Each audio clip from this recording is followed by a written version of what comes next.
Welcome to Bloom Today. We have a very introspective show for you. We're going to be asking, if I grew up thinking it was normal, is it still abuse? Hi, I'm Paula Wallace, president of Bloom in the Dark, and this is Ginny Paula, the single-handed serenity coach. Welcome to Bloom Today, where we talk about internal and external brokenness and how you can heal, so that you can use the fertilizer of your past to bloom today.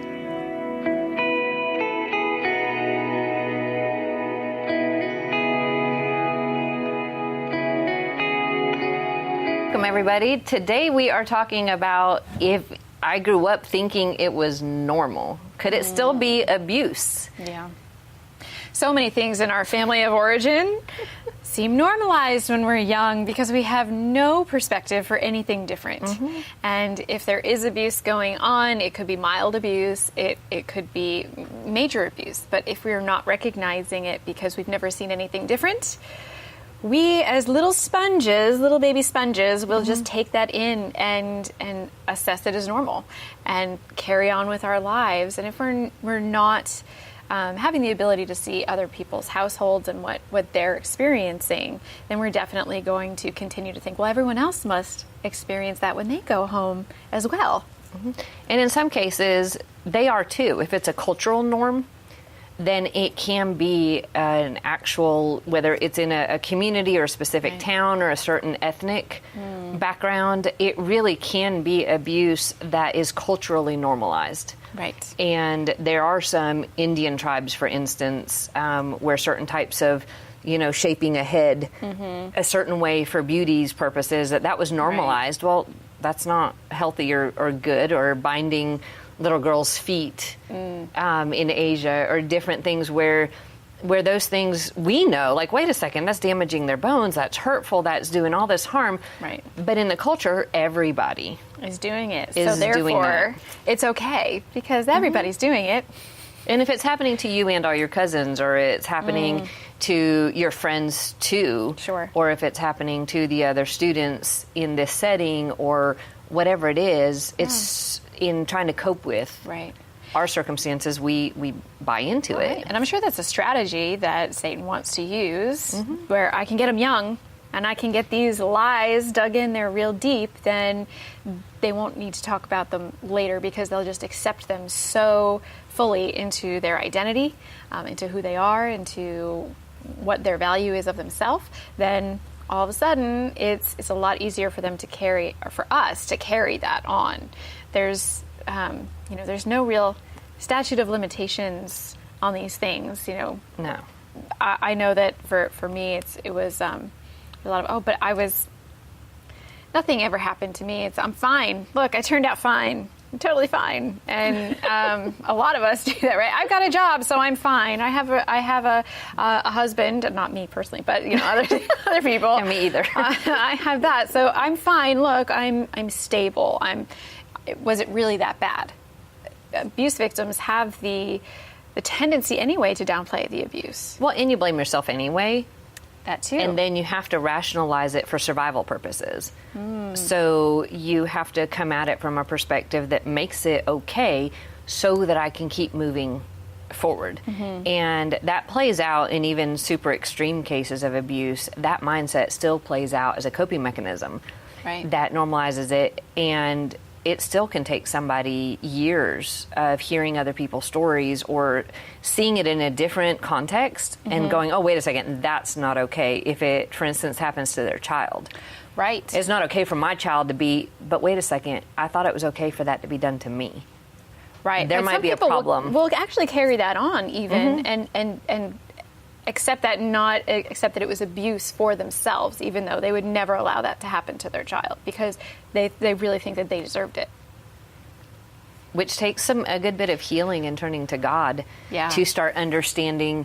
And storytelling is one of the ways that we share things to help people understand that. And I was realizing this last week that somebody I was working through and helping in a recovery program, we were talking through their inventory, the breakdown, and in the things of their past, their brokenness. Right. And it was crazy because I suddenly realized, Well, if that's true for you, then that means that this over in my story that just happened to be an area I had not faced or worked through, that specific area, whoa, that means that was messed up in my own story. Right. And so I then had to go back and start reprocessing a whole bunch of things in that area in my life. Sure. And I'm the one sitting here helping her. Like, it's, wait a second, there's always room, no matter how old we are, no matter how recovered we are, Right. no matter how much we're healed, to still have God come in with a new level of awareness, understanding, and healing. And it happens so many times through stories. Absolutely. And for me, even when I learn maybe something even about someone that hurt me or a certain personality type, a narcissist, for example, I recently read a few articles on that and recognized that, oh my gosh, it wasn't my fault, because it didn't matter what I did. Right. It was always going to be the same type of behavior. So I didn't start it. I didn't perpetuate it. I didn't cause it. Right. It was what it was, and it had nothing to do with me. And that at some point may have set me into a tailspin possibly, or an unpacking, or I'd have to walk through this stuff. But instead, what it did, because I had enough recovery to realize this was a freeing moment for me. It was no longer something that I had to finally carry. It was, all of these things make sense now. And Right. it was more freedom. And that's why we do this. That's why we walk through recovery and want to learn more about our past and understand these things and reprocess these things, because it does bring freedom ultimately. Which is also why we say every trauma trigger is an opportunity to heal. Because when you understand the brokenness, when you understand the damage that's there, you can take it to God. You can go to a counselor. You can go to recovery.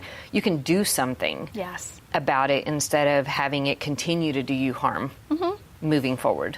Thank goodness. Which is such a big deal. So we were discussing, are there any ways that you can go about starting to understand, were there places in your past that may have been abusive that you've always believed were normalized or were just the way things were, or it was okay?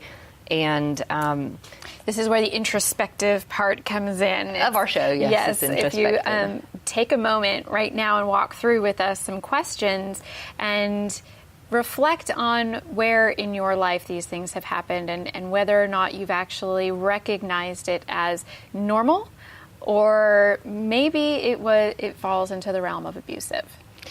And so with that, it's understanding the fact that it says, fathers, don't provoke your children to wrath, right? But bring them up in the discipline and instruction of the Lord in Ephesians 6:4.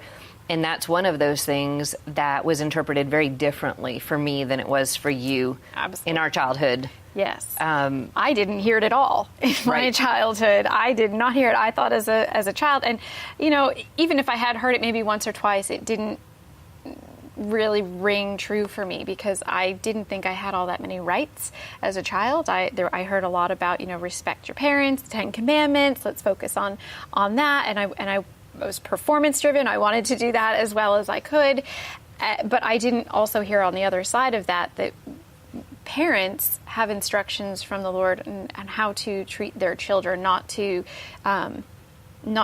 disrespect them in a way that would force them to want to act out or put them in a corner where they are being mistreated. And all of a sudden it was, I thought that, we were children, we were less than. And for me, it was a very freeing scripture. But I know for you, it was taught very differently, so it had a different effect. Well, in a Christian cult where control is a big piece of an environment, of course, for your own good, that's the way it is spoken. This scripture had not to do with not provoking your children to wrath. This had to do with raising them in the discipline and in instruction of the Lord, and that justified all kinds of abuse, because discipline and instruction could be very harsh and very micromanaging and take abuse and put this, we're doing it for your own good aspect to it. And then, number one, it was your fault. And number two, this abuse is what will get you into heaven. And my parents were not so much a part of that mindset or culture, but the community had that mindset and culture in a way that kind of twisted everything Yeah. that we saw. And so some of it, I've had to come at realizing where the damage or abuse was from a different perspective. And one way is, did somebody cause you to feel shame? That's our first question right there. Did someone in your past cause you to feel shame? Because if there's shame, there's something wrong, because love is not going to introduce shame. Right. Sin introduces shame. Damage and abuse introduces shame, but not love. Amen. And if it's something that happens once, understandable, maybe they didn't know what was really happening, but if it's happening over and over and over again.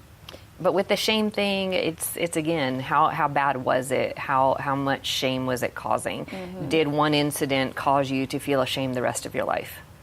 It's Because if quite you're possible. still carrying shame now over something that happened 20 years ago, even if it just happened once, it could have been severe enough, because shame would only be that outcome. Or there's True. did somebody hurt you, where you're dealing with a lot of internal pain after the fact, years after the fact, maybe decades after the fact. That's a pretty clear symptom that there might be something deeply broken due to right. brokenness, Right. abuse of some kind.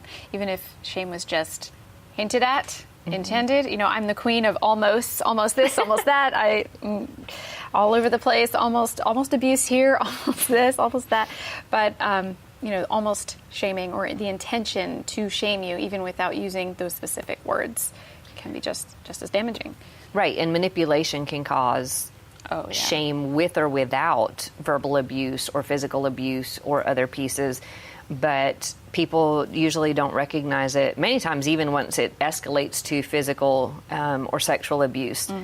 But the fact is that damage starts creating shame and pain much earlier. Right.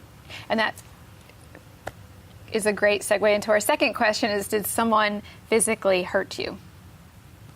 Or emotionally hurt you, or do you have a lot of pain in relation to somebody hurting you? Somebody hurting you in the past? Because in narcissistic abuse, or the kinds that are more mental and emotional abuse, you may not have bruises, you may not have physical damage tied to it, but it can really devastate how you see yourself and how you see God in relation to yourself. And our third question is, where were you guilty?